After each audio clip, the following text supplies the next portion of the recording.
Play Indonesia, welcome to IWSA Research Portal, program paling asik untuk belajar riset. Halo peneliti Play Indonesia, selamat datang di sesi IWSA Research Portal bersama Teacher Aziza. Nah, kelas ini cocok banget untuk kamu yang masih bingung pengen bikin karya tulis ilmiah tapi nggak tahu mau bikin tentang apa. Oke teman-teman, tanpa berlama-lama lagi, yuk kita langsung aja masuk ke kelasnya. Check it out! Halo peneliti belia, kembali lagi nih sama Kak Aziza. Dan kali ini Kak Aziza mau sharing nih gimana sih cara mendapatkan ide karya ilmiah.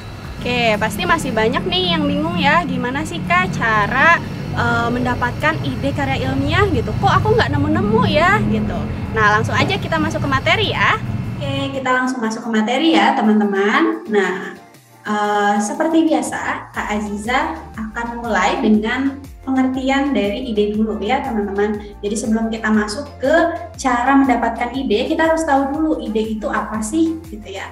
Nah di sini ada dari KBBI, ide adalah rancangan yang tersusun di dalam pikiran gitu ya. Jadi rancangan tapi tersusunnya tuh masih di dalam pikiran kita gitu. Belum secara tertulis atau belum secara ada gambarnya gitu ya, ada wujudnya gitu. Belum sampai sana gitu, baru rancangan yang ada di pikiran kita. Itu namanya ide teman-teman. Nah, ide itu berlalu dengan cepat karena masih tadi ya disusun atau tersusunnya masih dalam pikiran seperti itu. Nah, misalnya gini, ketika teman-teman mempunyai ide untuk membuat botol minum misalnya. Nah, itu tuh muncul dalam bentuk botol minum utuh tapi di pikiran gitu. Nah, selama ide tersebut belum dituangkan ke dalam sebuah konsep dengan tulisan atau gambar yang nyata, ide tersebut tuh masih ada gitu ya dalam pikiran dan dengan mudah hilang teman-teman gitu. Ya, memiliki ide penelitian untuk sebuah karya ilmiah membutuhkan pemikiran yang ekstra ya teman-teman gitu. Nah, untuk dapat menemukan ide yang tepat seperti itu. Nah, terkadang ide itu muncul begitu saja dan bahkan ketika kita lagi nggak mikirin gitu ya, misalnya kayak kita lagi jalan-jalan, kita lagi minum kopi misalnya, lagi diskusi sama teman, lagi ngobrol atau lagi baca buku, biasanya suka tuh kepikiran, wah punya ide ini nih gitu ya. Jadi ide itu sebenarnya munculnya tiba-tiba gitu ya teman-teman. Nah, tapi sebetulnya kalau menurut Kak Aziza gitu ya, ide itu sebenarnya kita bisa stimulus melalui berbagai cara teman-teman gitu ya. Maka dari itu kita langsung aja bahas mengenai cara mendapatkan ide untuk penulisan karya ilmiah. Oke, kita langsung masuk ke cara mendapatkan ide karya ilmiah ya teman-teman. Nah, di sini ada beberapa poin yang Kak Aziza akan sampaikan gitu ya. Dan sebenarnya kita bisa stimulus melalui poin-poin ini. Nah, yang pertama, belajar ilmu dan teori dari apa yang sedang kita teliti. Nah, jadi teman-teman, sebelum kita menulis karya ilmiah, kita harus tahu dulu topik apa sih yang mau kita teliti gitu ya. Kita harus tentukan itu dulu. Nah, setelah kita sudah menentukan, baru kita mulai tuh pelajarin ilmu-ilmu dan juga teori-teori dari apa yang kita mau teliti, seperti itu. Misalnya nih, penelitian tentang pendidikan inklusi. Nah, research yang berbau pendidikan inklusi, lalu teorinya itu harus dipelajari secara mendalam dan juga detail gitu ya. Nah, karena kesalahan dalam penelitian pendidikan inklusi itu bisa loh mempengaruhi hasil gitu ya, kalau misalnya kita nggak tahu tuh tentang ilmu pendidikan inklusinya seperti itu. Nah, lalu yang kedua adalah menjadi pembaca dan pendengar yang aktif. Nah, jadi kita bisa tuh baca-baca buku, baca-baca artikel gitu ya, lalu baca-baca juga tuh berita-berita atau isu-isu yang lagi berkembang tuh apa sih gitu ya. Terus juga kita bisa nonton YouTube, terus juga dengerin podcast. Nah, itu juga bisa loh menstimulus munculnya ide seperti itu. Jadi kita harus menjadi pembaca dan juga pendengar yang aktif. Nah, setelah kita membaca, setelah kita mendengarkan atau menonton, nah kalian coba tulis nih apa sih yang kalian dapatkan dari hasil bacaan kalian atau dari hasil mendengarkan podcast atau dari hasil nonton YouTube gitu ya. Karena salah satu teknik gitu ya yang menurut beberapa orang itu berguna adalah menyimpan catatan tertulis gitu ya tentang pembacaan atau pendengarannya gitu. Nah, terus juga bisa nih ditinjau secara berkala untuk melihat apakah beberapa gagasan mulai cocok satu sama lain gitu. Nah, ini juga bisa gitu ya. Jadi kalau misalnya kalian udah baca, udah nonton, udah dengerin, coba kalian tulis gitu. Nah, lalu yang ketiga, mengekspos diri untuk penelitian. Nah, kalau ini lebih ke, coba deh kalian sisihkan waktu kalian gitu ya untuk mencoba menghasilkan ide-ide penelitian gitu ya. Jadi coba luangkan waktu-waktu kalian, tapi coba untuk fokus gitu ya, nggak ada gangguan yang lainnya. Untuk itu yang tadi menghasilkan ide-ide penelitian gitu. Terus coba deh setidaknya baca gitu ya abstrak atau paper-paper dari jurnal-jurnal kayak gitu. Nah, pilih salah satu atau dua artikel untuk dibaca secara mendalam. Terus kalian coba kritik gitu ya, cari kelemahan dari artikelnya itu atau dari karya ilmiahnya itu. Nah, dari kelemahannya itu biasanya muncul tuh, wah kenapa saya nggak bikin begini aja ya, kayak gitu. Biasanya tuh muncul ide-ide untuk research seperti itu.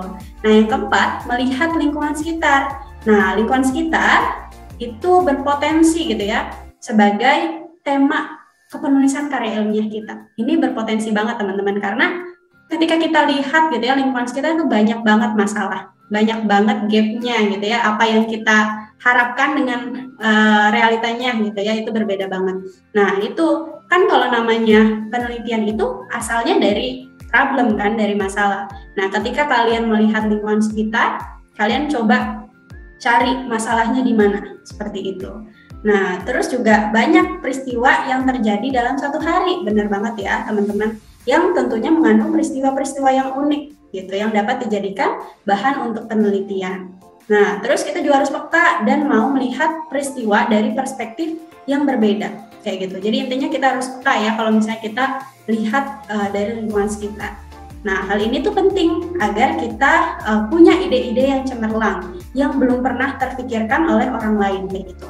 Jadi intinya kita lihat dulu lingkungan sekitar kita coba cari masalahnya, terus juga kita cari hal-hal unik kayak gitu.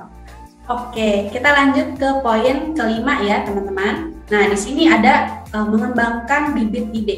Kalau misalnya tadi kita udah nemuin topiknya, terus juga kita udah baca-baca tuh literaturnya gitu ya. Nah, kita mulai kembangkan nih bibit idenya gitu.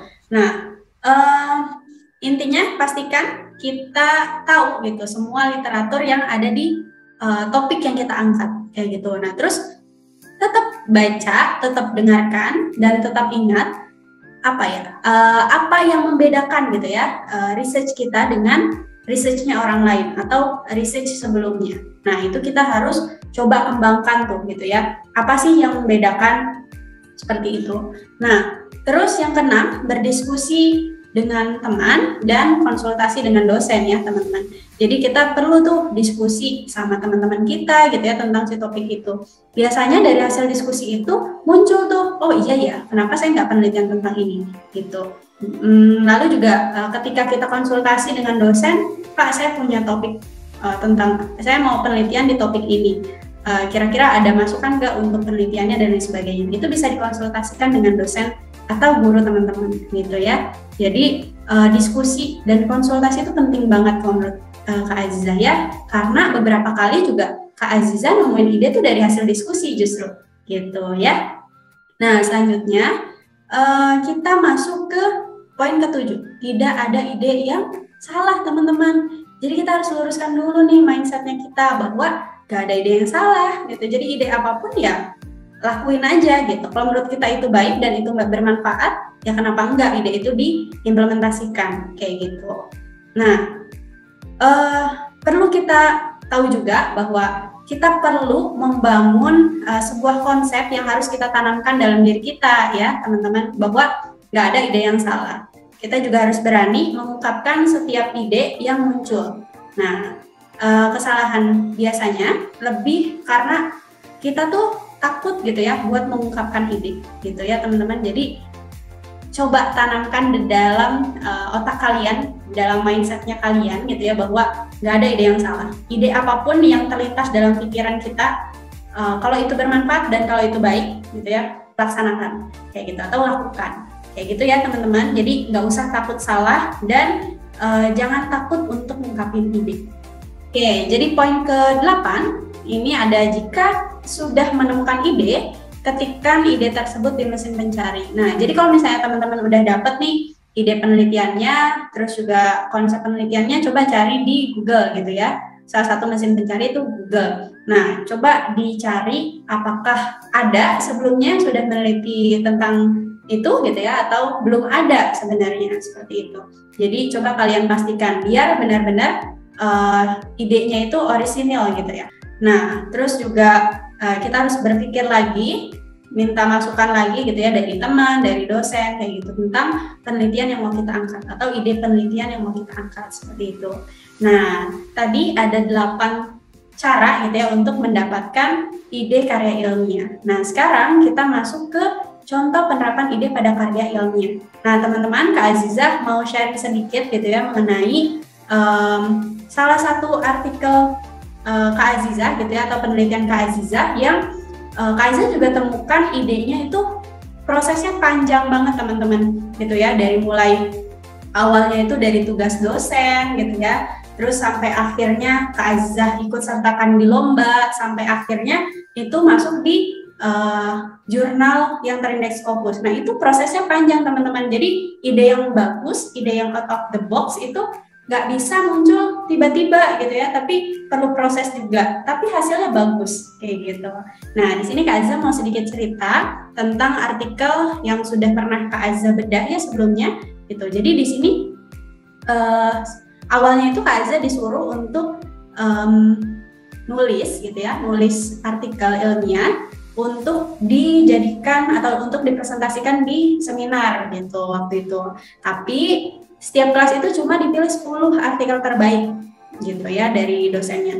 Dan ternyata artikel yang Kak Azizah bawakan itu nggak lolos gitu ya. Nggak tahu kenapa nggak lolos. Padahal Kak Azizah udah yakin bakalan lolos, tapi nggak lolos. Jadi waktu itu tuh Kak Azizah konsepnya ya Kak Azizah penelitian di SLB gitu ya tentang ke anak tunagrahita, dan ternyata Kak Azizah melihat gitu ya bahwa mereka untuk pengenalan objek dua dimensinya itu masih kurang gitu ya, mereka masih belum paham ketika dikenalkan objek dua dimensi melalui selembaran kertas gitu, masih sulit kayak gitu, dan mereka masih ketika ditanya lagi, tanya ulang juga mereka masih kesulitan.